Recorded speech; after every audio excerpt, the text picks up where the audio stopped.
कैसे हैं दोस्तों? क्या जंग एक बुरी शय है? इस सवाल का जवाब इतना सादा नहीं कि हाँ या ना में दिया जाए। इसके लिए तफसील में जाना ज़रूरी है। अगर तो आप बातिल के साथ खड़े हैं या किसी के हक पर ढाका डाल रहे हैं तो जंग अच्छी शय नहीं है।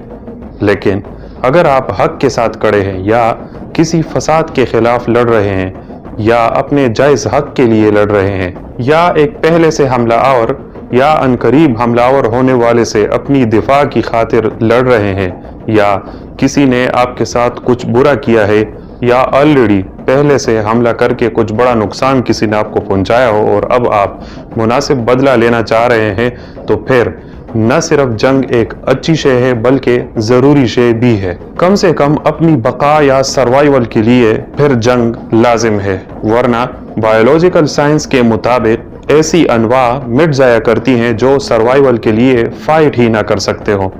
इसलिए ये महज तस्वीर का एक रुख देखने वालों जज्बाती, बेवकूफ़, बुज़दिल, कामचोर और सॉरी टू से बेगैरत और बेज़मीर लोगों का मौक़िफ़ है कि जंग यकसर एक गलत शय है। बसा औकात ऐसा भी होता है कि आप जंग बिल्कुल भी नहीं लड़ना चाहते, लेकिन दुनिया में ऐसे लोग होते हैं जो आपके साथ फिर भी लड़ेंगे। आप लाख चाहे उन्हें मुज़ाकिरात की दावत दे, पुरअमन रास्ता अपनाने पर जोर दे, लेकिन उन्होंने लड़ने की ही ठानी होती है। ऐसे में अगर आप जंग यकसर एक बुरी शय है वाली पॉलिसी के फॉलोअर हैं तो यकीनन आपकी जंगी ट्रेनिंग और तैयारी भी ज़ीरो ही होगी। यही मामला हमने हालिया रूस यूक्रेन जंग में भी बहुत करीब से देखा। यूक्रेन को मगरिबी ममालिक ने ये पट्टी पढ़ाई थी कि जंग बुरी शय है, हथियार ख़त्म करने चाहिए, और यूक्रेन ने ऐसा ही किया। फिर आपने देखा कि रूस ने यूक्रेन के साथ क्या किया। अगरचे यूक्रेन बहुत चिल्लाया कि हम लड़ना नहीं चाहते, मगर रूस लड़ने ज़बरदस्ती घुस गया। शाही दिल्ली मोहम्मद शाह रंगीला भी अमन पसंद, ऐश पसंद और राहत पसंद था। वो भी जंग नहीं चाहता था, लेकिन ईरान के नादरशान दोस्तों फिर भी हमला करके दिल्ली की ईंट से ईंट बजा दी। ऐसे में बस आपके पास सिर्फ यही ऑप्शन बच जाता है कि दुश्मन के हाथों बेइज्जत हो और मारे जाएं। आप अगर बहुत ही अच्छा बनते हैं और सोचते हैं कि भाई भले मुझे मारा जाए लेकिन मैं तो मुखालिफ हमलावर को नहीं मारूंगा, तो अगरचे मज़हब इस्लाम में तो ख़ुदकुशी या ख़ुद को नुकसान पहुंचने देना भी हराम है, लेकिन बाज़ तहज़ीबों के नज़दीक ठीक है। ये अपनी ज़ात का आपको बहरहाल इख्तियार है, लेकिन दुनिया में अकेले आपकी ज़ात तो नहीं होती।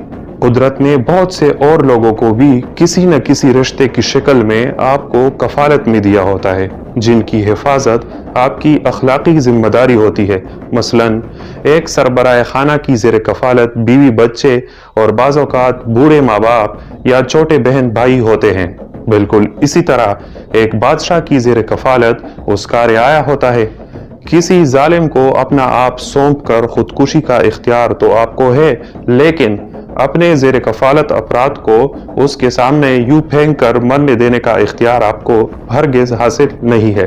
बस इसलिए भी जंग ज़रूरी हो जाती है। अगरचे हमारी ख्वाहिश ये हो सकती है कि अमन ही हो, लेकिन क्या किया जाए।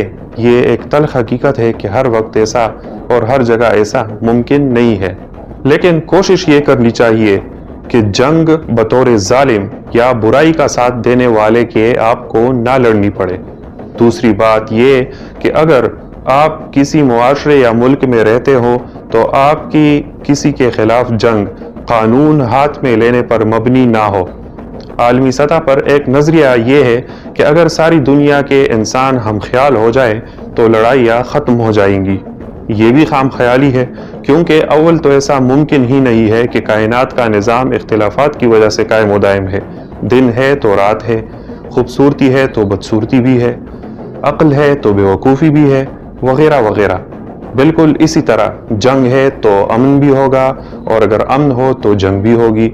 اختلافات ختم ہو جائے تو کائنات ہی باقی نہ رہے۔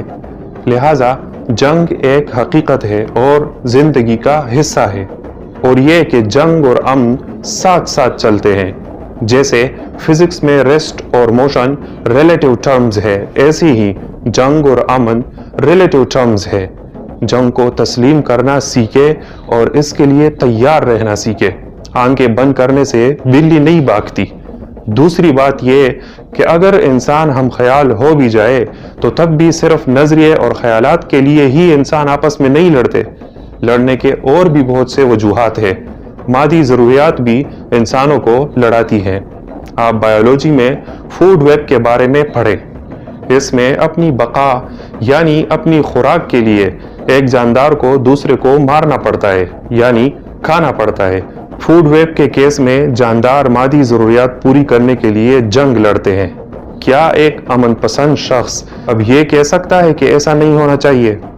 اگر ایسا نہ ہو تو پھر تو نظام درہم برہم ہو جائے گا، نظام ختم ہی ہو جائے گا۔ لڑائی معاشرتی برائیوں کے خلاف بھی لازم ہے۔ قانون نافذ کرنے والے ادارے مثلاً پولیس وغیرہ اور سماجی کارکنان معاشرتی برائیوں کے خلاف لڑتے ہیں۔ یہ بھی ذہن میں ہو کہ ضروری نہیں جنگ سے مراد ڈائریکٹ ہتھیار اٹھا کر اور خون خرابہ کر کے لڑنا ہو، بلکہ جنگ یعنی جہاد کے بہت سارے اقسام ہیں۔ لہٰذا دنیا میں رہنا ہے تو بہرحال کسی نہ کسی موڑ پر کہیں نہ کہیں آپ کو کسی نہ کسی شکل میں جنگ تو لڑنی ہی پڑے گی۔ جنگ یا ہتھیاروں کی مثال ایک ٹول کی سی ہے، اور کوئی ٹول یا اوزار بذات خود برا یا اچھا نہیں ہوتا۔ برا یا اچھا اس کا استعمال بناتا ہے۔ لہٰذا بجائے جنگ ہی نہ لڑنے کے حق و سچ اور اپنی بقا کے لیے جنگ لڑنا سیکھے، مظلوم کی مدد کے لیے جنگ لڑنا سیکھے، برائیوں کے خلاف جنگ لڑنا سیکھے، اور حق و سچ کے لیے لڑی جانے والی جنگ سے پیار کیجیے۔